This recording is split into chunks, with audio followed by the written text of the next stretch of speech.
ఎవడైనా పైకి వెళ్తే తట్టుకోలేరు, ఎవడైనా ఏదైనా నీకు ముందుగా చేస్తే తట్టుకోలేరు. కొంతమంది చూడండి, కొంతమంది మంచి బట్టలు వేసుకుని కూడా చూసుకుని ఊరుకోలేరట. వీళ్ళకి ఆయాసం చేస్తారంట. ఆయాసం, జాగ్రత్త, ఆయాసం దయ్యమే.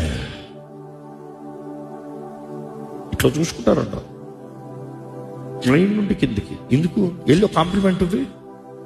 రాదు, నోరు రాదు. ఈరోజు చాలా బాగున్నావు నువ్వు అని చెప్పు, రాదు నోరు. అంటే ఒక వ్యక్తి నిజంగా శుద్ధ మనస్సు కలిగి పరిశుద్ధాత్మతో నింపబడిన వ్యక్తి అయితే తన లోకంలో ఎక్కడికి వెళ్ళినా కూడా 5 నిమిషాల్లో మనుషులు తన చుట్టూ స్నేహంగా మారుతారండి. అది బి వెరీ ఆనెస్ట్. బికాస్ ఈ లోకంలో జెన్యువైన్ పీపుల్ కనబడతాం చాలా అరుదు.